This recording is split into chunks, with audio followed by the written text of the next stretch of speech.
Selamat siang Sobat Ilmiah. Pada siang hari ini kita akan belajar tentang cara mudah untuk melakukan riset mapping menggunakan Postword. Sebelumnya kita eh, perkenalkan dulu software Postviewer. Jadi Postviewer itu merupakan software yang dapat digunakan untuk memvisualisasikan jaringan bibliometrik seperti jurnal, judul, pengarang, penulis, publikasi, dan lain sebagainya. Dengan mapping tool bisa didapatkan gambaran dan berbagai informasi tentang perkembangan bidang ilmu dan hasil penelitian yang telah dilakukan sebelumnya, sehingga dapat digunakan sebagai dasar untuk membangun kebaruan atau novelty penelitian. Ada beberapa langkah untuk menggunakan software Post Viewer di dalam mapping riset. Yang pertama, saudara harus mendownload software Post Viewer pada link yang secara gratis dari laman sebagai berikut. Ini ada linknya. Nanti di deskripsi saya sajikan. Kemudian install software Post Viewer tersebut. Kemudian langkah yang ketiga, buka metadata, misalnya menggunakan software Publish or Perish yang sudah populer atau yang lain. Kemudian baru digunakan eh, Post Viewer tersebut. Nah, ini langkah yang pertama akan saya download untuk software Post Viewer. Ini downloadnya ada di sini nih. Post Viewer Visualizing Scientific Landscape, ini saudara klik saja. Nah, kemudian yang berikutnya saudara klik download sini. Nah, nanti ada beberapa pilihan. Kalau saudara menggunakan Office, maka Microsoft, maka saudara klik yang ini, download yang atas nih. Post Viewer for Microsoft Windows System. Tapi kalau saudara menggunakan Mac, maka yang saudara download adalah yang kedua. Kalau menggunakan sistem yang lain, saudara klik yang ketiga. Saya menggunakan Microsoft Windows sehingga saya klik yang ini. Untuk install, saya asumsikan saudara sudah paham. Silakan saudara eh, install sendiri dengan langkah-langkah penginstalan seperti biasa. Kemudian langkah yang berikutnya, kita buka software Publish or Perish. Ini adalah softwarenya. Nah, ini software Publish or Perish. Seperti yang sudah saya sajikan sebelumnya, bagaimana cara menggunakan software Publish or Perish. Di sini ada beberapa eh, sumber database, ada Crossref, ada Google Scholar, ada Google Scholar Profile, PubMed, OpenAlex, Scopus, kemudian Semantic Scholar, Web of Science. Kalau yang bintangnya 1, ini di sini adalah free data, kemudian bintangnya 2, free registration requirement, kemudian kalau yang bintangnya 3 harus subscription. Saya akan menggunakan Google Scholar saja untuk contoh yang gratis. Kalau saudara menggunakan Scopus bintang 2, maka saudara harus mendapatkan API key-nya terlebih dahulu. Bagaimana cara mendapatkan API key sudah saya sajikan pada video sebelumnya. Pada latihan siang hari ini saya akan menggunakan Google Scholar.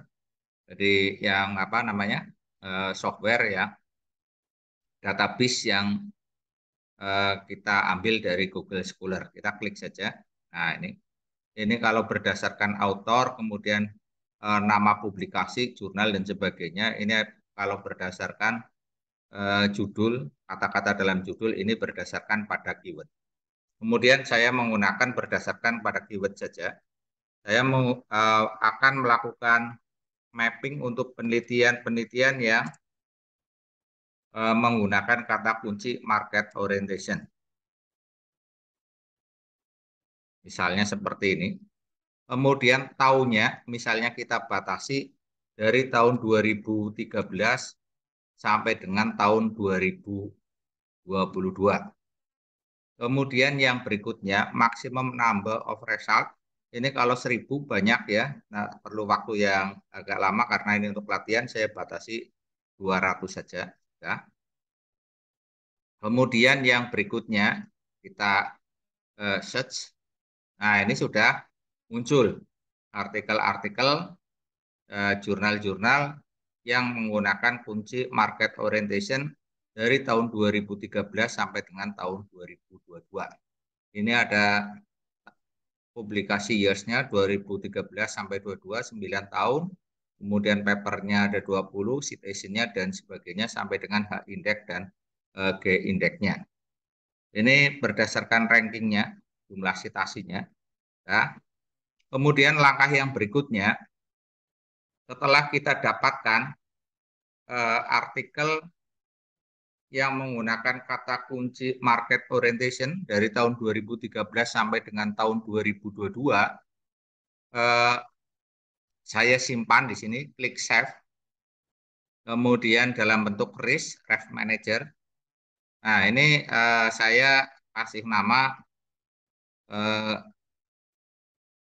market orientation tahun 2013 sampai dengan tahun 2022 Google Scholar gitu ya.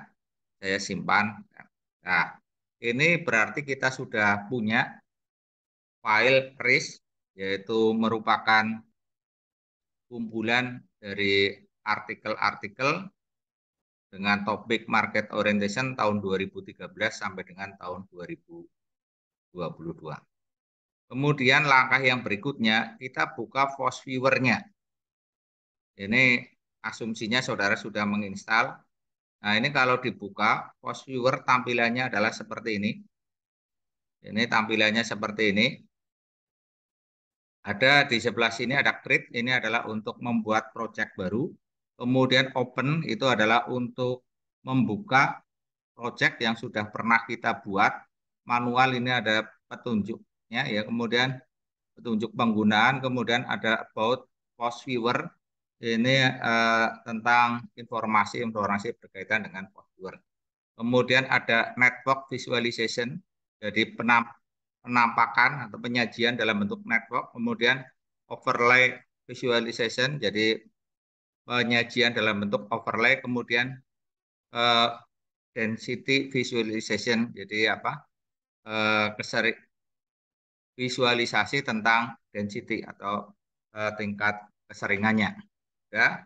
Kemudian karena ini saya akan membuat project baru atau analisis baru, saya klik create. Kemudian di sini ada beberapa pilihan, choose type of data. Kalau yang pertama itu jika saudara sudah punya networknya, membuat mapping jika sudah punya network. Kemudian yang berikutnya, pilihan yang kedua, saudara membuat mapping berdasarkan pada bibliografi data. Misalnya sudah punya bibliografi data berbasis Scopus yang langganan dari instansi saudara atau kampus saudara. Kemudian create a map based on text data. Ini adalah membuat map berdasarkan kepada teks data. Kemudian karena saya belum punya yang ini, network, kemudian ini belum saya buat, saya menggunakan ini saja, create a map based on text data, kemudian next. Nah, di sini ada pilihan data source-nya bisa dari mana, bisa dari Force Viewer file, kemudian bisa juga dari bibliographic database seperti misalnya WAS, Scopus, Dimension, Lens, dan sebagainya seperti tadi. Kemudian read data from reference manager dari RACE. Nah, tadi saya sudah membuat file pada saat menggunakan POP, disimpan dalam bentuk RACE, sehingga saya menggunakan ini. Kemudian yang keempat, download data through the API. Jadi misalnya API dari Crossref, OpenAlex, dan sebagainya. Saya menggunakan yang ini karena tadi saya sudah membuat file dengan ekstensi RIS untuk topik market orientation. Kemudian yang berikutnya, next. Kita browse, kita cari filenya di mana tadi. Tadi saya nyimpen pada dokumen. File RIS-nya, dokumen tahun 2013 sampai dengan 2022. Ini kan. Nah, sehingga saya oke saja. Nah, ini sudah masuk di sini. Kemudian next, yang dibaca itu tag yang ada di mana? Title and abstract. Jadi ada yang di title, ada yang di abstrak. Kalau ini hanya di title saja, ini ada di abstrak saja. Saya gunakan dua-duanya. Ada yang title, ada yang di abstrak. Kemudian yang berikutnya, next lagi. Nah, ini counting metodenya apakah berbasis pada binary counting atau full counting. Kalau binary counting artinya kalau ada kata yang berhubungan, relevan, maka itu dianggap ada satu, kalau tidak ada berarti nol. Jadi hanya dua kategori, tidak ada sama ada saja.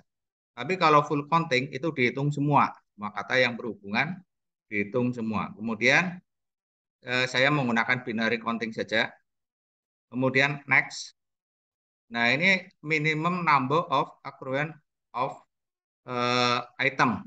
Jadi minimal ada berapa kata-kata yang berhubungan dalam artikel tersebut. Di sini dibatasi, di sini apa defaultnya ada 10. Ini bisa diturunkan, bisa saudara naikkan. Misalnya saya 5. Nah, ini jadinya 5 kata yang berhubungan kita hitung di sini. Sehingga ini berubah yang sesuai menjadi meningkat menjadi 50. Kemudian saya next lagi. Ini disesuaikan saja, tadi kan 50-an, kalau saya turunkan jadi 5 yang sesuai. Kemudian next. Nah, ini akan muncul seperti ini. Ini adalah teks yang tadi berhubungan dengan market orientation. Sehingga kata-kata yang tidak ada hubungannya dengan market orientation, misalnya ada kata sambung, kemudian kata-kata yang umum dan sebagainya, tidak usah diikutkan. Jadi misalnya mau konsep university, kemudian apa ekonomi, kemudian konteks, company, produk, type, kemudian view. Ini saya tidak ikutkan di dalam analisis. Tidak ikutkan analisis. Jadi kata-kata yang tidak menunjukkan sebuah variabel misalnya, tapi berhubungan, ya kita keluarkan saja. Ini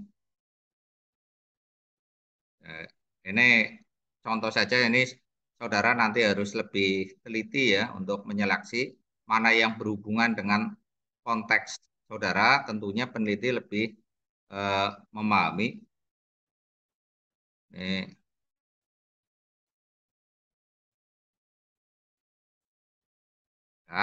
udah kan? Ini sudah saya bilangin. Silakan saudara nanti bisa diseleksi lebih teliti lagi. Ini karena untuk contoh saja. Kemudian finish. Nah, ini adalah tampilannya seperti ini. Ini kalau kita baca ada 26 item, kemudian ada 6 klaster, linknya ada 153, total link strength ada 651. Artinya di sini ada 6 klaster. Klaster-klaster ini dicerminkan oleh warna. Ini klaster yang pertama, warnanya misalnya adalah merah, kemudian biru, kemudian hijau, kemudian ungu. Ini tadi kemudian ini hijau muda, itu totalnya ada 6 klaster penelitian yang berkaitan dengan orientasi pasar. Klaster yang pertama ini yang paling kuat. Jadi orientasi pasar itu sudah banyak diteliti dihubungkan dengan performance, dengan innovation, dengan innovativeness, competitive advantage, kemudian business performance dan sebagainya. Begitu. Kemudian yang berikutnya ini adalah overlay visualization. Ini menggambarkan tentang kebaruan penelitian. Jadi semakin warnanya semakin cerah kuning, ini menunjukkan bahwa penelitian tersebut itu semakin baru. Jadi penelitian-penelitian yang warnanya ini hijau, hijau daun ya, itu relatif lebih baru yang moderating rule, kemudian moderating effect. Jadi nampaknya bahwa empirical study, jadi nampaknya bahwa penelitian-penelitian orientasi pasar itu menguji tentang yang akhir-akhir ini tentang competitive advantage, product innovation, mediating rule, kemudian moderating effect. Kemudian yang gelap-gelap innovation itu lebih lama. Dulu lebih duluan penelitian orientasi pasar eh, pada awal-awalnya dihubungkan dengan innovation. Kemudian kalau density ini menunjukkan bahwa kalau semakin cerah di sini, semakin kuning, ini ya kuning cerah, market orientation, itu semakin sering. Jadi topik-topik yang lebih gelap kayak ini, yang lebih gelap itu menunjukkan bahwa penelitian tersebut relatif jarang. Nah, begitu. Itu adalah dari output dari post viewer. Dengan demikian, kalau saudara akan melakukan penelitian, kita lihat saja di sini, mappingnya di sini. Jadi penelitian-penelitian orientasi pasar itu kalau dihubungkan dengan performance sudah sangat banyak. Innovation juga sudah sangat banyak. Tapi yang masih relatif jarang itu dikaitkan dengan ekspor market orientation itu relatif masih jauh, masih jarang. Market inteligensi juga masih jauh begitu. Sehingga saudara mencari celah-celah yang ada di sini yang masih relatif jarang. Kemudian kalau saudara akan nyimpan hasil analisis ini atau project ini, saudara klik save. Tetapi kalau saudara akan eh, nyimpan dalam bentuk eh, PNG gambar, saudara klik screenshot saja. Screenshot, kemudian disimpan misalnya market orientation.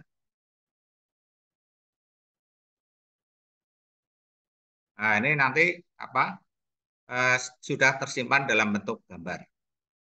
Saya rasa itu untuk latihan posture pada siang hari ini.